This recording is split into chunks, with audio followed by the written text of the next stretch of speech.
தொழாம இருந்துக்கு துவா செஞ்சு சரி வராது. இவர்கிட்ட தொழுகை இல்லை, துவா. தொழுகை இல்லாட்டி அவரை இஸ்லாம் வேறொரு நிலையில் வைத்து பார்க்கிறது. உலமாக்களில் 2 கருத்து, ஒரு கருத்து வந்து அவர் காஃபிர். இன்னும் சில உலமாக்களுடைய கருத்துப்படி அவர் மிக பெரும் பாவத்தை செய்கிறார், சாதாரண பாவம் அல்ல. ஆனால் குர்ஆனும் ஹதீஸும் வலுப்படுத்துகிற கருத்தை பார்த்தா குஃப்ருக்கு தான் அக்ரப். அவர் சும்மா உணர்ச்சி வசப்படுறார். கடைசியில யாருக்கு பிரச்சனை என்று கேட்டால் முஸ்லிம்களுக்கு பிரச்சனை. எனவே தொழுது கொண்டு துஆ கபூலாகக்கூடிய நிலைக்கு நம்மை நாம மாற்றி துஆவில் ஈடுபட வேண்டும். இதுதான் இப்ப நம்ம செய்யக்கூடிய விஷயம். துஆ வீணாக, நிச்சயமாக துஆ வீணாக. சுப்ஹானல்லாஹ், ஒரு செய்தி பார்த்தேன், எந்த அளவுக்கு அதனுடைய நம்பகத்தன்மை எனக்கு தெரியவில்லை, ஆனால் நம்பகமாகத்தான் இருக்கும் என்று நம்புகிறேன். என்னென்று கேட்டால், இஸ்ரேல் சொல்லுது, நாங்கள் தரைவழி தாக்குதலை காலநிலை மாற்றத்தினால் பிற்போட்டிருக்கிறோம் என்று சொல்கிறார்கள். அது கன்ஃபார்ம். அந்த செய்தி என்ன சொல்லுகிறது என்றால், இஸ்ரேலில் கடுமையாக மழை பெய்து கொண்டிருக்கிறது. மழைல சாதாரணமான மழைல கடுமையான மழை பெய்யுது. இந்த காலநிலை சுமார் 6-7 நாட்களுக்கு நீடிக்கும் என்று அவர்களுடைய வானிலை அவதான நிலையமும் அறிவித்திருக்கிறது. வெள்ளம் கூடி கூடி அல்லாஹ் நாடினால் அநியாயக்காரர்களை அல்லாஹ் பிடிக்க வேண்டிய விதத்தில் பிடிப்பான். அல்லாஹ் குர்ஆன்ல தெளிவா சொல்றான், வலா தஹ்ஸபன்னல்லாஹ காஃபிலன் அம்மா யஅமலு ஸாலிமூன். அநியாயம் செய்கிறவர்களை பார்த்து கொண்டு அல்லாஹ் சும்மா இருக்கிறான், பொடுபோக்காக இருக்கிறான் என்று நபியே நீர் நினைத்து விடவே வேண்டாம். இது இஸ்ரேலுக்கும் பொருந்தும், எனக்கும் பொருந்தும், உங்களுக்கும் பொருந்தும், எல்லோருக்கும் பொருந்தும். நம்மளும் அநியாயம் செய்யறதானே மற்றவங்களுக்கு. இப்போ மனைவிக்கு அநியாயம் செய்யறவங்க இருக்கிறாங்க, பேரண்ட்ஸுக்கு அநியாயம் செய்யறவங்க, பக்கத்து வீட்டுக்காரனுக்கு அநியாயம், ஃப்ரெண்ட்ஸுக்கு அல்லது சமூகத்தில் ஏதாவது பொறுப்புகளில் இருக்கிறவனுக்கு அநியாயம் செய்யறாங்க. அதுக்கும் பொருந்தும். இஸ்ரேல் போன்று ஒரு சமூகத்தையே அநீதிக்குள்ளாக்கக்கூடியவர்களுக்கும் பொருந்தும். அல்லாஹ் தெளிவா சொல்லிட்டான். நம்ம எல்லாரும் குர்ஆனை ஈமான் கொள்கிறோமா இல்லையா? குர்ஆன் அல்லாஹ்வுடைய கலாமா இல்லையா? அல்லாஹ் சொன்ன பொய்யாகுமா? நிச்சயமாக ஆகாது. அல்லாஹ் என்ன சொல்றான், வலா தஹ்ஸபன்னல்லாஹ காஃபிலன் அம்மா யஅமலு ஸாலிமூன். அநியாயம் செய்கிறவர்களை பார்த்து கொண்டு அல்லாஹ் கேலஸாக, காஃபில் என்ற கேலஸாக இருக்கிறான் என்று நபியை நீர் நினைத்து விடவே வேண்டாம் என்று அல்லாஹ் சொல்கிறான். அவர்களை பிடிக்க வேண்டிய விதத்தில் பிடிப்பான். ஹதீஸ்ல ரசூலுல்லாஹி அலைஹி வஸல்லம் அவர்கள் சொல்கிறார்கள், அல்லாஹ் பிடிக்க நினைத்தால் பிறகு அவர்களால் தப்பு முடியாது, அந்த அளவுக்கு பிடிப்பான். நம்ம துஆ செய்வோம், ரப்பு கிட்ட பொறுப்பு ஒப்படைப்போம். முஸ்லிம் நாடுகள் எல்லாம், அமெரிக்காவே $100 மில்லியன் ப்ராமிஸ் பண்ணி, அரபு நாடுகளுடைய வாகனங்கள் போய் நிற்கிற அந்த டோர், அந்த என்ட்ரன்ஸ் இன்னும் திறக்கப்படலை.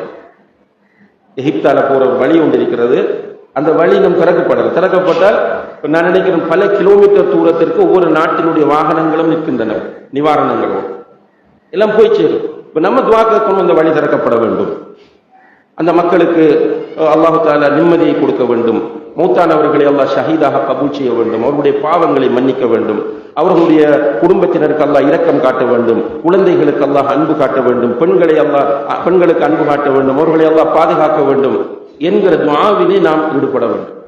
அதே போல அநியாயம் இழைக்கக்கூடியவர்களுக்கு தகுதியான கூலியை கொடுக்குமாறும் அல்லாஹ்விடத்தில் நம்ம கேட்க வேண்டும். இதுதான் இப்போது நாம் செய்ய வேண்டிய நம்முடைய கடமை என்பதை புரிந்து கொள்ளுங்கள். வெறுமனே புதினம் பார்க்கிறவர்களாக இல்லாமல் நம்மையும் இந்த சந்தர்ப்பத்தில் சுய பரிசோதனை செய்ய வேண்டிய தேவை நமக்கு இருக்கிறது. நம்முடைய வாழ்க்கை வேறு பக்கம் மாறிக்கொண்டு போகிறது. உலகம் என்கிற ஆசை அளவுக்கு மீறி நம்மிடம் வந்துவிட்டது. இந்த நிலையிலிருந்து விடுபட்டு மறுமையை நோக்கி, மார்க்கத்தை நோக்கி நம்மை நாம் மாற்ற வேண்டிய தேவை நமக்கு இருக்கிறது. இதுவும் நம்ம இன்றைய இந்த பலஸ்தீன இஸ்ரேல் நிலைமைகளிலிருந்து நம்ம பெற வேண்டிய மிக முக்கியமான ஒரு படிப்பினையாக இருக்கிறது. எல்லாம் வல்ல அல்லாஹு தஆலா பலஸ்தீன மக்களுக்கு நிம்மதியான வாழ்க்கையை கொடுக்க வேண்டும். அவர்களுடைய அந்த முயற்சி, போராட்டம் வெற்றி அடைய அல்லாஹு தஆலா தௌஃபீக் செய்ய வேண்டும். யாரெல்லாம் அங்கே மரணித்தார்களோ அவர்களை அல்லாஹு தஆலா பொருந்திக் கொள்ள வேண்டும், அவர்களுடைய பாவங்களை மன்னிக்க வேண்டும், அவர்களுக்கு ஷஹீதுடைய அந்தஸ்தை அந்த ரப்புல் ஆலமீன் வழங்க வேண்டும். யாரெல்லாம் நோயாளிகளாக பாதிக்கப்பட்டிருக்கிறார்களோ அவர்களுக்கு அல்லாஹ் பூரண சுகத்தை கொடுக்க வேண்டும். அந்த மக்களுடைய கஷ்டங்களை எல்லாம் அல்லாஹு தஆலா அகற்றிவிட வேண்டும். பைத்துல் முகத்தஸை சுதந்திரமாக முஸ்லிம்கள் பயன்படுத்தி அதிலே 5 நேரமும் தொழக்கூடிய, நிம்மதியாக தொழக்கூடிய ஒரு நிலையை அல்லாஹு தஆலா ஏற்படுத்த வேண்டும். இந்த உலகத்தை பொறுத்தவரையில் நம்முடைய பார்வை என்னவென்று கேட்டால் இது மறுமைக்கான விளைவு. இதில் நம்ம தெளிவாக விடுவோம். இரண்டாவதாக, இந்த உலகம் முஃமின்களுக்கு சிறைச்சாலை, காஃபிர்களுக்கு சுவனம் போன்றிருக்கு. மூன்றாவதாக அல்லாஹ் குர்ஆனில் சொல்கிறான், وَلَنَبْلُوَنَّكُمْ بِشَيْءٍ مِنَ الْخَوْفِ وَالْجُوعِ وَنَقْصٍ مِنَ الْأَمْوَالِ وَالْأَنْفُسِ وَالثَّمَرَاتِ. உங்களை எல்லா வழிகளிலும் நிச்சயமாக நான் சோதித்துக் கொண்டே இருப்பேன். சுப்ஹானல்லாஹ். பயத்தை கொண்டு சோதிப்பேன், பசியை கொண்டு சோதிப்பேன், இழப்புகளை கொண்டு சோதிப்பேன். அந்த இழப்பு உயிரிழப்பாக இருக்கலாம், பொருளாதார இழப்பாக இருக்கலாம். இவ்வாறு உங்களை சோதிப்பேன். இப்படி பல கோணங்களில் சோதித்துக் கொண்டே இருப்பேன். வபஷ்ஷிரில் சாபிர். நபியே, இந்த சோதனைகளுக்கு மத்தியில் யார் பொறுமையோடு இருக்கிறார்களோ அவர்களுக்கு நன்மாராயம் கூறும். பொறுமையோடு இருப்பது என்று சொன்னால் என்ன அர்த்தம்? நம்முடைய கொள்கையை விட்டுக் கொடுக்க கூடாது.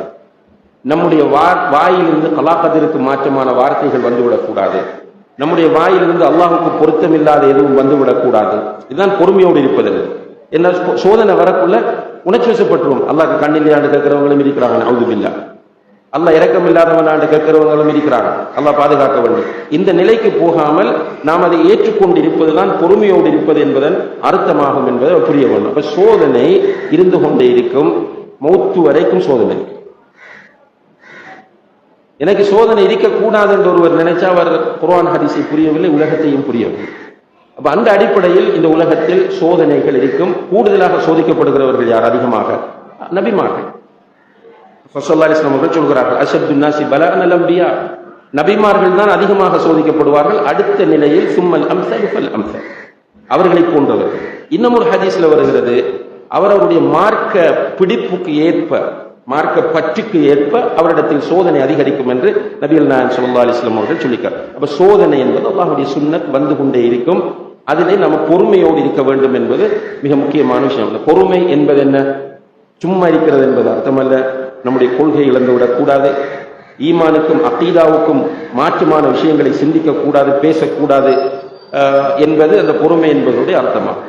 அடுத்ததாக அன்புள்ள சகோதரர்களே, பலஸ்தீனத்தை பொறுத்தவரையில் நபிகள் நாயகம் ஸல்லல்லாஹு அலைஹி வஸல்லம் அவர்கள் ஒரு முன்னறிவிப்பு செய்திருக்கிறார்கள்.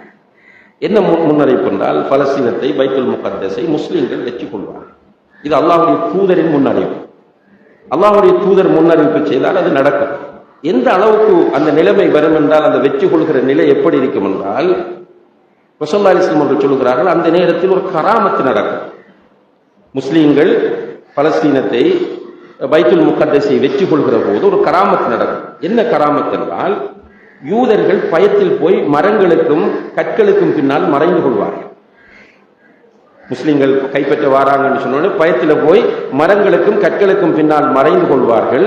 அந்த நேரத்தில் அல்லாஹ்வுடைய தூதர் சொல்கிறார்கள், மரமும் கல்லும் பேசும். சுப்ஹானல்லாஹ். எப்படி பேசும்? யா முஸ்லிமு யா அப்தல்லாஹ் ஹாதா யஹூதியுன் கல்ஃபி தஆல ஃபக்துல்ஹு. முஸ்லிமே, அல்லாஹ்வுடைய அடியானே, எனக்கு பின்னால் ஒரு யூதன் மறைந்திருக்கிறான் என்று அந்த மரமும் கல்லும் காட்டிக் கொடுக்கும் என்று நபிகள் நாயகம் ஸல்லல்லாஹு அலைஹி வஸல்லம் அவர்கள் சொல்கிறார்கள். அல்லாஹ் நாடுகிற போது அந்த நாள் வரும். ஆனால் நம்ம விரக்தி அடைய தேவையில்லை. நாம் இன்ஷா அல்லாஹ் அல்லாஹ்வுடைய உதவியை கொண்டு முஸ்லிம்கள் பலஸ்தீனத்தை, பைத்துல் முகத்தஸை வெற்றி கொள்வார்கள் என்பது நபி ஸல்லல்லாஹு அலைஹி வஸல்லம் அவருடைய முன்னறிவிப்பு. நபி அவர்கள் பேசுவது வஹி என்று நாம் ஈமான் கொண்டிருக்கிறோம். எனவே அது நடக்கும் என்பது நம்ம தெளிவாக இருந்தால் நமக்கும் விரக்தி வராது என்பதை நாம் புரிந்து கொள்ள வேண்டும். எல்லாம் வல்ல அல்லாஹ் ஜல்ல ஷானஹு தஆலா நாம் பேசியவற்றில் நல்லவற்றை நம்முடைய சிந்தனைக்கு எடுத்து அதை கொண்டு செயற்பட நம் எல்லோருக்கும் தௌஃபீக் செய்வானாக. வஆகிரு தஅவானா அனில் ஹம்துலில்லாஹி.